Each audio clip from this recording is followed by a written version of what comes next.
बहुत सी government jobs के interviews में बड़े इंटरेस्टिंग सवाल पूछे जाते हैं आपके दिमाग को परखने के लिए, और मुझे तो ऐसे सवालों को सुनने में और उनका जवाब देने में बड़ा मजा आता है। तो चलो एक ऐसा इंटरेस्टिंग सवाल मैं आपसे पूछता हूं। मान लीजिए कि आपके पास 7 केले हैं और उन्हें आपको 8 जनों में बराबर बांटना है, लेकिन शर्त यह है कि आपको केलों को काटना नहीं है। तो अब आप ये काम कैसे करोगे, यही आपको बताना है। सोचिए, आराम से सोच लिया? तो चलो मैं इसका आंसर बताता हूं। देखिए, आपको करना क्या है, उन 7 केलों का शेक बनाना है और फिर उसके बाद आपको 8 जनों में बराबर बांट देना है। आपको केले काटने भी नहीं पड़े और बराबर बट भी गए। गाइस, है ना इंटरेस्टिंग सवाल? गाइस, हम में से अधिकतर लोग एल्बर्ट आइंस्टाइन को सबसे ज्यादा बुद्धिमान मानते हैं और उन्हीं के आईक्यू लेवल से सबके आईक्यू लेवल का कंपैरिजन किया जाता है। लेकिन क्या आपको पता है कि एल्बर्ट आइंस्टाइन खुद किसको सबसे ज्यादा बुद्धिमान मानते थे? चलो मैं आपको बताता हूं। एक बार किसी रिपोर्टर ने एल्बर्ट आइंस्टाइन से पूछा कि सबसे ज्यादा बुद्धिमान व्यक्ति होना कैसा लगता है, क्या आप बताएंगे? तो उसके ऊपर जो एल्बर्ट आइंस्टाइन ने जवाब दिया वो आप लोगों को सुनना चाहिए। उन्होंने कहा, मुझे नहीं पता, आई थिंक ये सवाल आपको निकोला टेस्ला से पूछना चाहिए। गाइज, अगर निकोला टेस्ला नहीं होते तो ऐसे बहुत सारे इन्वेंशंस हैं जो कि कभी पॉसिबल ही नहीं हो पाते। इसीलिए साइंस कम्युनिटी उन्हें सबसे ज्यादा बुद्धिमान और जीनियस मानती है। गाइज, आपका इसके बारे में क्या ख्याल है? चैट सेक्शन में जरूर लिखिएगा। भाई साहब, क्या फियरलेस खिलाड़ी है ये। अपने पहले ही इंटरनेशनल मैच में 50 ठोक दी। नाम है ईशान किशन।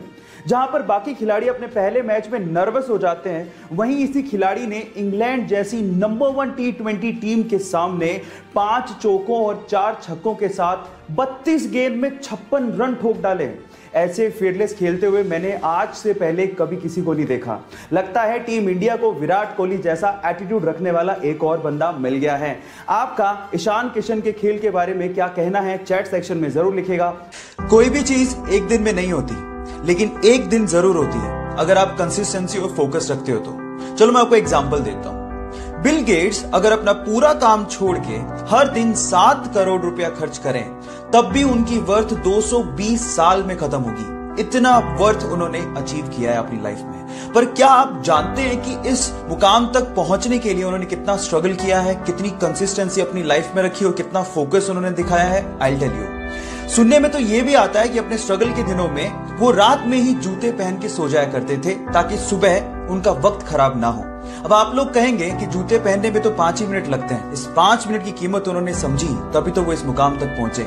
इसलिए गाइस, जो भी चीज आप चाहते हो ना, उस पर कंसिस्टेंसी और फोकस रखना बहुत जरूरी है। और अगर आप लोगों ने भी ये किया तो आप लोग उस मुकाम तक पहुंच जाएंगे जहां तक शायद बहुत ही कम लोग पहुंचे। So focus in you, stay motivated. किसी चीज को लेके नेगेटिव थिंकिंग और किसी चीज को लेके पॉजिटिव थिंकिंग, ये कंप्लीटली हमारा चॉइस है। मेरा ऐसा 100% बिलीव है that we are the curator of our thought process guys. इसको लेके मुझे एक मॉन्क की बात याद आती है। उसका कहना था कि कोई भी चीज अच्छी या बुरी नहीं होती, वो डिपेंड करता है कि हम उसे कैसे यूज करते हैं। जैसे कि ये बोतल, अब आप पे डिपेंड करता है कि आप इस बोतल में पानी भरते हैं या पॉइजन। गाइस, आपका माइंड भी ऐसे ही है, इस खाली बोतल के जैसे। अब आप पे डिपेंड करता है कि आप उसमें पॉजिटिव थॉट्स भरते हैं या नेगेटिव।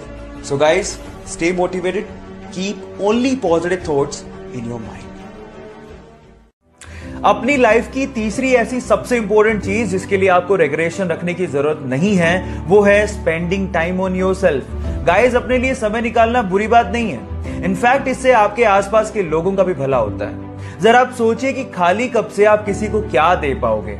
इसलिए सुबह जल्दी उठिए, अपने लिए समय निकालिए, मेडिटेशन करिए, माइंड को क्लीन करिए और अपनी लाइफ के लिए ग्रैटिट्यूड रखिए। एक हैप्पी, वाइब्रेंट और गिविंग लाइफ के लिए अपने लिए समय निकालना बहुत ज्यादा जरूरी है। इससे आप दूसरे लोगों का ज्यादा भला कर पाओगे। बाकी बचे हुए रीजंस के लिए मुझे फॉलो करना मत भूलिएगा। Till then guys, stay connected, stay motivated. सपने तो शायद हम भी बहुत बड़े देखते हैं, लेकिन मुसीबतों और बहानों के आगे हमारे सपने घुटने टेक देते हैं। लेकिन एक वो लड़की थी जिसके सपनों के आगे मुसीबतों और बहानों ने घुटने टेक दिए। एक गरीब परिवार में पैदा हुई। बचपन उसका खेतों में काम करके निकला। 15 साल की उम्र में उसने सोचा कि वो बॉक्सिंग में अपना करियर बनाएगी। घर से कोई सपोर्ट नहीं था, ना ही ट्रेनिंग के लिए कोई सुविधाएं थी, लेकिन उसकी जिद के आगे सारी मुसीबतों ने घुटने टेक दिए। जी हां, मैं बात कर रहा हूं 6 times world amateur boxing champion, 5 times Asian women championship winner, Asian games 2014 gold medalist, Olympics 2012 bronze medalist, 2013 Padma Bhushan winner, 2003 Arjuna award winner and 2006 Padmashri Mary Kom. So guys, believe in you, क्योंकि जिद है तो जीत पक्की।